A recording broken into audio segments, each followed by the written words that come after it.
Dear student, आज के lecture में हम दिसंबर 2013 के क्वेश्चंस करेंगे।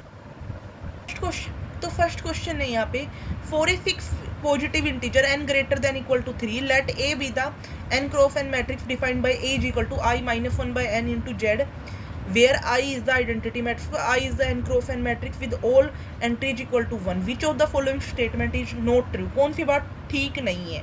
तो a की power k is equal to a for every positive integer k. Trace of a is equal to n minus 1. Rank of a plus rank of I minus a equal to n. और a is invertible. तो a हमारे पास है I minus 1 by n into z.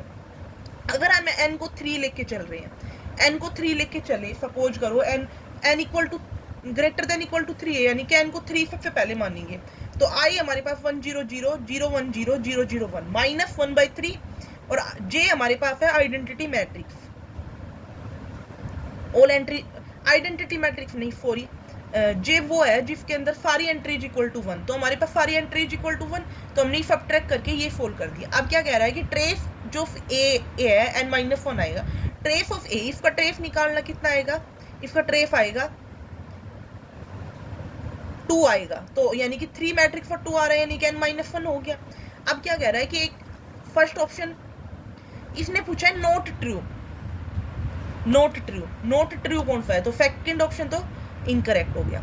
आगे देखो, आगे कह रहा है कि a की power k is equal to a, तो a की पावर 2 निकाला, a की पावर 2 हमारे पास a आ गया, ये भी इनकरेक्ट हो गया। ठीक है, अब अगला ऑप्शन है a की पावर 2 निकाला तो ये आ गया, a की पावर 3 निकाला वो भी a आ गया, यानी कि ये बात ठीक हो रही है, यानी कि इनकरेक्ट हो गया। इसने नॉट ट्रू पूछा इसलिए, तो first option incorrect, second incorrect.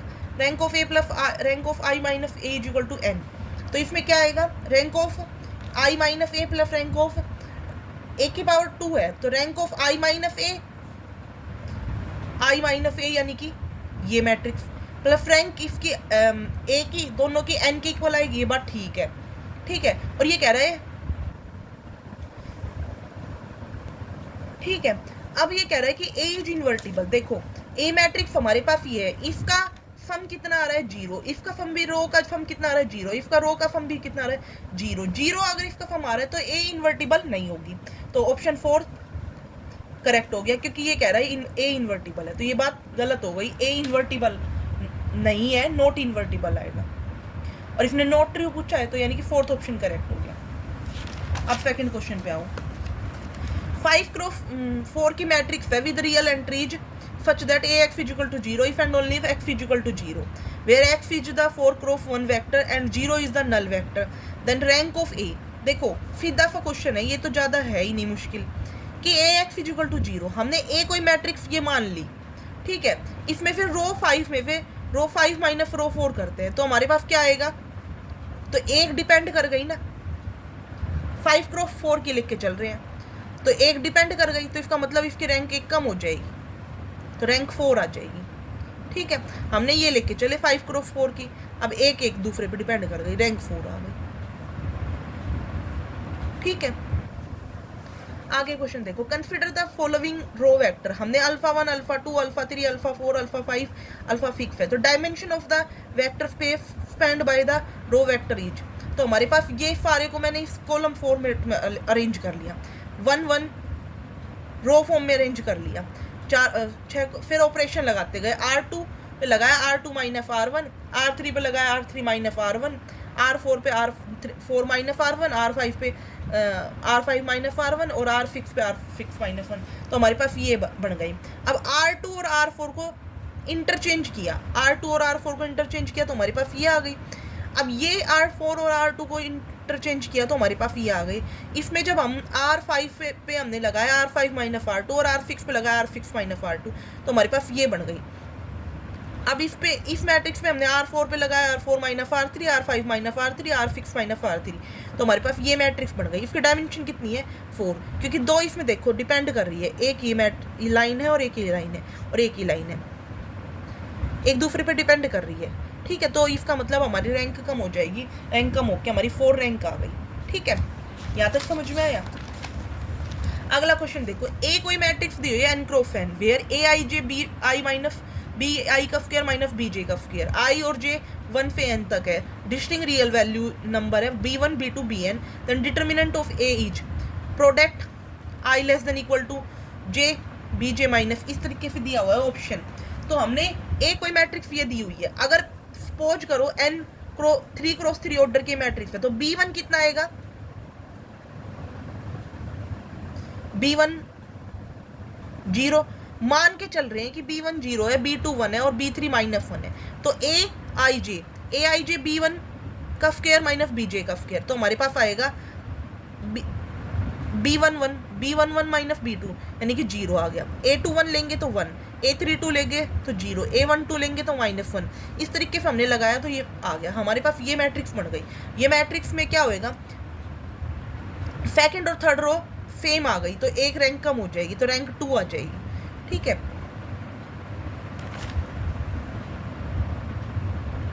इसने पहले ही बोला है कि हम जो डिस्टिंग रियल नंबर लेके चलेंगे, तो b1 को 0 ले लिया, b2 को 1 ले लिया, b3 को -1 ले लिया, तो a11 a22 a33 हमारे पास आ गया। और हमने ये मैट्रिक्स के फॉर्म में अरेंज किया तो ये मिल गया, हमारी ये मैट्रिक्स आ गई।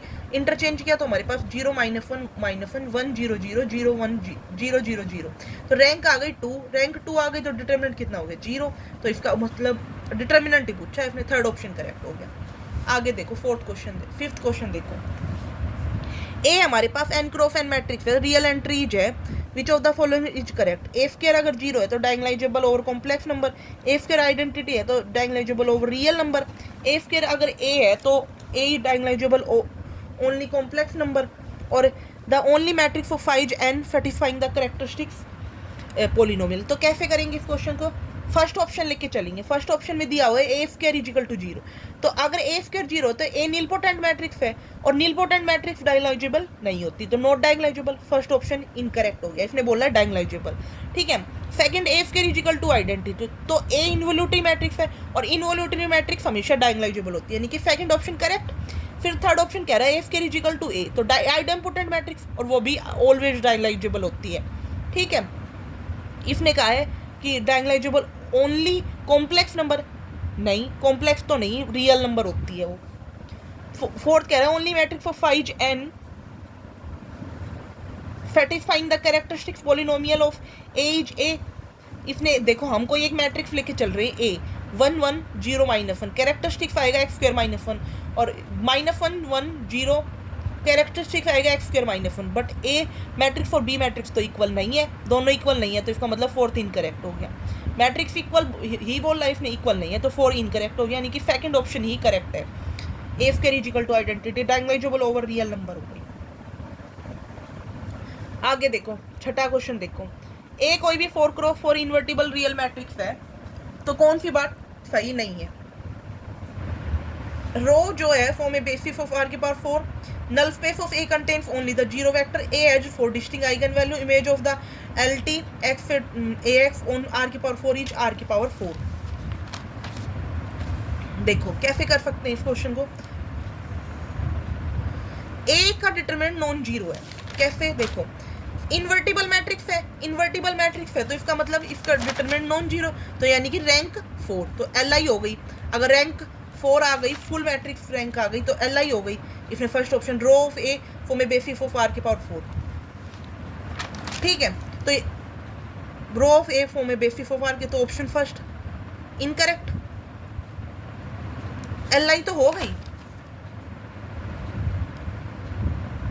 इसने पूछा है नॉट नेसेसरीली ट्रू, तो पहली बात तो ये ट्रू होनी चाहिए थी, बट नॉट ट्रू पूछा है तो यानी कि गलत हो गया। Null space of A contains only the zero vector, A has 4 distinct eigenvalue, 4 distinct eigenvalue, ये भी बात गलत हो गई, क्योंकि इसने क्या बोला है, 4 distinct eigenvalue का मतलब क्या होता है, इसमें जीरो भी आ सकता है भाई, है ना।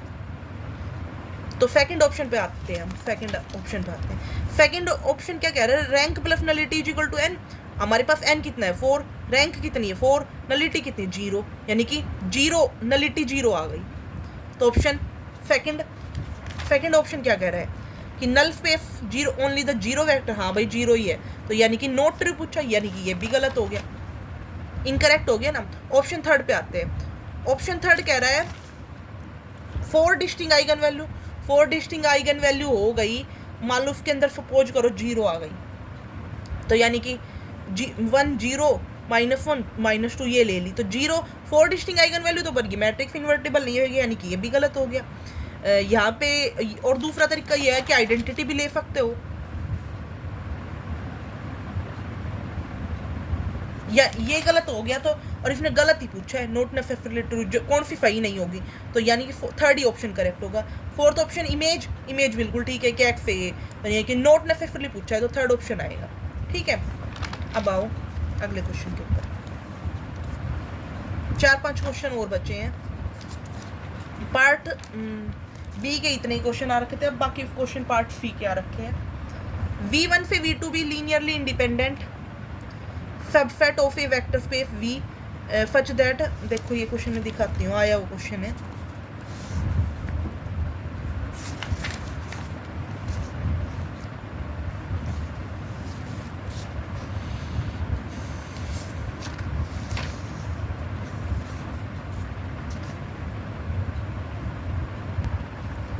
ये हमारे पास क्वेश्चन है, V1 V2 Vn be a linearly independent subset of a vector space V such where हमारे पास ये है W with the span of Wi, then Wij Ij इस तरीके से, और लीनियरली इंडिपेंडेंट सबसेट और Wij इस तरीके से, ये सारे दे रखे हैं। देखो कैसे करोगे, V1 V2 Vn be linearly independent subset of vector space, तो Wij जो है वो क्या है, Vi माइनस Vj,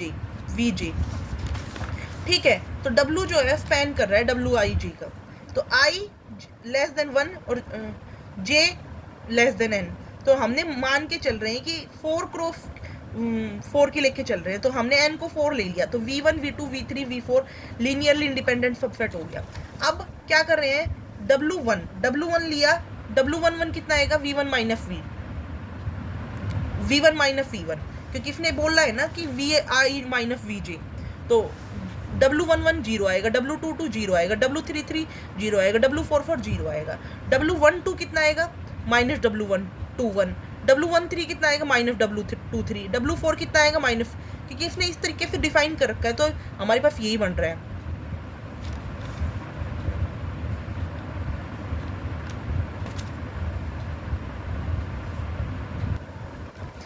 W23 कितना आएगा, माइनस W242, तो ये हमारे पास बन गए। अब W12 ये 12 रहा, W13 13, 23 23, 14 14, 24 24, 34 34, ये बन गया हमारे पास। ये W को हमने लीनियर कॉम्बिनेशन में लिख दिया इन वेक्टर्स की। अब कोई भी set containing A vector is always linearly independent होगा, तो सेकंड ऑप्शन कह रहा है कि स्पैन कर रहा है W को, हाँ ये लीनियरली डिपेंडेंट हो गया, लीनियरली डिपेंडेंट, तो स्पैन कैसे करेगा, स्पैन के लिए तो लीनियरली इंडिपेंडेंट होना चाहिए, और यहाँ पे तो ये इनकी लीनियर कॉम्बिनेशन में आ रहे हैं, यानी कि तो ये लीनियरली डिपेंड हो कर गया, ये इसके ऊपर डिपेंड कर गया, W41 पे डिपेंड कर गया, तो कैसे करेगा, लीनियरली डिपेंड कर गया, तो इसका मतलब ये सेकंड ऑप्शन तो इनकरेक्ट हो गया। अब ऑप्शन थर्ड पे आते हैं। ऑप्शन थर्ड कह रहा है कि I जो है वो less than equal to n-1 और J जो है I+1 स्पैन W को स्पैन करता है, तो अगर ऑप्शन थर्ड लेके चले तो I जो है 1 से 3 के बीच में, और J है वो I+1 है, और J जो है 2 से 4 के बीच में, तो हमारे पास W12 W23 और W34, हमने W12 को हमने, क्योंकि भाई लेके चलेंगे I को हमने लेके चले लेस देन इक्वल टू 2 से तो बड़ा है पर 1 से 3 से छोटा है, तो हमने ये बड़ा, और W23 ये बड़ा, W तो हमने ये लिखा, तो ये लीनियर कॉम्बिनेशन में ऐसे लिखे गए ना, हमने ये इसमें V1 माइनस V2 को इसमें 3 ऐड कर दिया, 3 सब्ट्रैक्ट कर दिया, तो हमारे पास ये लिखा गया। तो इसमें क्या कह रहा है कि ऑप्शन थर्ड में क्या कह रहा है, स्पैन्स W, तो ऑप्शन थर्ड जो है वो करेक्ट आंसर हो गया कि W को स्पैन कर रहा है, ठीक है भाई। अगर इस तरीके से लिखते हैं तो W को स्पैन कर रहा है, हाँ भाई W को स्पैन कर रहा है, Wij, dimension of W n आएगी, डायमेंशन ऑफ W n आएगी। देखो हमने इस मैट्रिक्स फॉर्मेट में लिखा, इसको डायमेंशन कितनी आ रही है, इस तरीके से हम W13 W13 12 13 14 23 24 13 इस तरीके से जब हमने लिखा तो ऑपरेशन लगा के चेक किया, तो इसकी डायमेंशन आई 3, क्योंकि ये इसके लीनियर कॉम्बिनेशन में बन गया। तो तो ये डायमेंशन कितनी आई 3, जबकि डायमेंशन 3 इसने पूछा है कि n आएगी, n आएगी मतलब जितनी मैट्रिक्स की है उतनी हम n को कितना लेके चले 4, तो 4 आई, 4 नहीं आई, 4 नहीं आई, तो इसका मतलब हमारे पास ऑप्शन ए भी 4 भी इनकरेक्ट हो गया। तो ए और सी ही करेक्ट आंसर आ रहे हैं। भाई ए कह रहा है कि ये स्पेंस करता है, ठीक है। दूसरा कह रहा है कि ये इस फॉर्मेट में आता है तो भी स्पेन करता है, तो फर्स्ट और थर्ड दो ही करेक्ट आंसर आएंगे, स्पेंस डब्लू और ये स्पेंस डब्लू, तो फर्स्ट और थर्ड सही आंसर है इसके। अब आता है अगला question, for any real square matrix M lambda positive with the number of positive eigen value of M containing multiplicities, let W A be the n cross n real symmetric matrix और q be the n cross n real invertible matrix, then rank हमारे पास ए की है q transpose A theta और ए की है q inverse ए Q, और हमारे पास lambda plus है वो q ट्रांसपोज ए थीटा और q इनवर्स ए थीटा। अब ए क्या लेके चल रहे हैं, रियल सिमेट्रिक मैट्रिक्स, और q लेके चल रहे हैं रियल इन्वर्टिबल मैट्रिक्स, इसने दे रखा है, ठीक है। ए है रियल सिमेट्रिक मैट्रिक्स और q है रियल इन्वर्टिबल मैट्रिक्स। तो लैम्बडा क्या है, number of positive eigen value, lambda positive, और लैम्बडा पॉजिटिव जो है वो number of positive eigen value of A, ठीक है। तो हमारे पास कौन सा ऑप्शन, फर्स्ट और सेकंड ऑप्शन सही है, क्योंकि रैंक ऑफ ए जो है rank of A Q transpose A Q के इक्वल आएगी, क्योंकि सिमिलर मैट्रिक्स का कॉन्सेप्ट भी होता है कि क्यू इन्वर्टिबल मैट्रिक्स है, क्यू और क्यू इनवर्स भी इन्वर्टिबल होगी, तो रैंक दोनों की इक्वल आएगी, फर्स्ट और सेकंड ऑप्शन सही है। अब आई पॉजिटिव आइगन वैल्यू, तो ए की पॉजिटिव आइगन वैल्यू आएगी और क्यू ट्रांसपोज ए क्यू की आएगी, क्यू इनवर्स ए ट्रांसपोज की ये आएगी।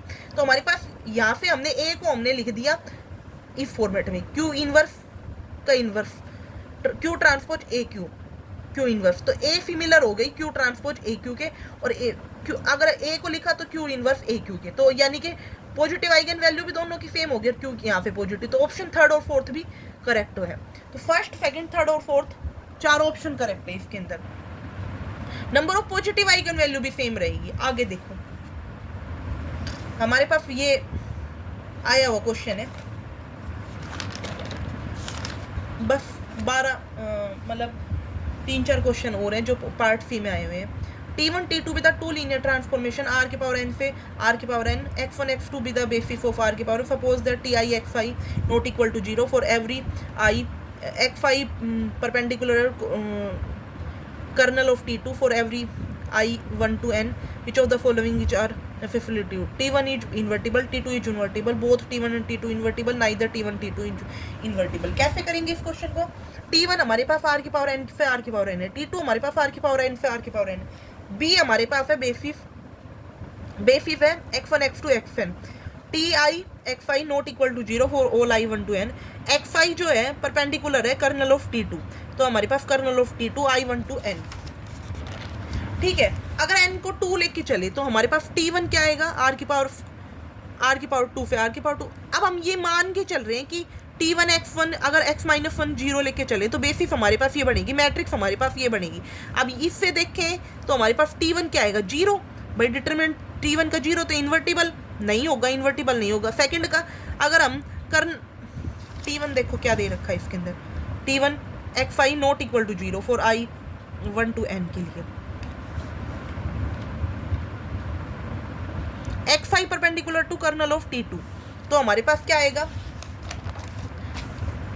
हमारे पास xi परपेंडिकुलर है kernel of T2, x belongs to kernel of T2, तो x और x इन दोनों की जब हम इनर प्रोडक्ट करेंगे तो x और xi की इनर प्रोडक्ट 0 आएगी, x1 के साथ x1 x2 के साथ x1 xn के साथ 0 आएगी, तो kernel of T2 not equal to 0, तो T2 जो है इन्वर्टिबल आ गया, ठीक है। तो ऑप्शन सेकंड करेक्ट हो गया, ऑप्शन सेकंड करेक्ट हो गया और फर्स्ट इनकरेक्ट हो गया, नॉट इन्वर्टिबल। तो अब यहाँ से देखो दोनों इन्वर्टिबल, गलत बात, नाइदर गलत बात, तो यानी कि सेकंड ऑप्शन ही करेक्ट बन रहा है ओनली। अब देखो ये क्वेश्चन, एफ हमारे पास ये गिवन है और वी हमारे पास अल्फा फिक्स वैल्यू के लिए टी आर के पावर एन से आर के power N linear transformation, B basis हमारे पास ये set of eigen value, then matrix जो है T with respect to B is diagonal, matrix of T minus F with respect to B is diagonal, T with respect to B is not necessarily diagonal but upper triangular. Matrix of T with respect to B is diagonal but the matrix of T minus F with respect to B is not diagonal. अब देखो F जो है R की power n से R की power n में है, तो V जो है अल्फा V आएगा. T हमारे पास R की पावर, इसने डिफाइन ही कर रखा है अल्फा V.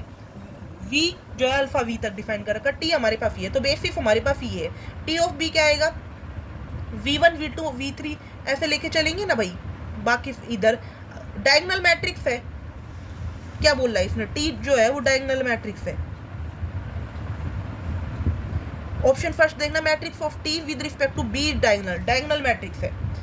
ठीक है, तो ये बात बिल्कुल ठीक है भाई. अगर बेसिस हमारे पास स्टैंडर्ड बेसिस है तो हमारे पास डायगोनल मैट्रिक्स आएगी. ठीक है, तो ऑप्शन फर्स्ट तो ठीक है.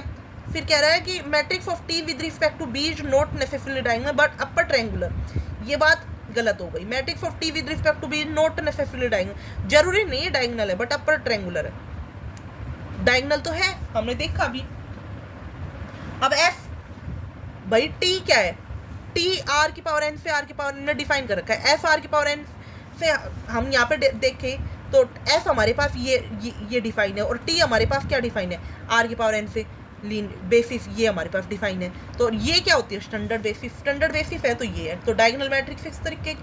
वही F हमने अल्फा V1 अल्फा V2 इस तरीके से डिफाइन है. डायगोनल मैट्रिक्स है तो T minus F is diagonal. Option fourth भी इनकरेक्ट.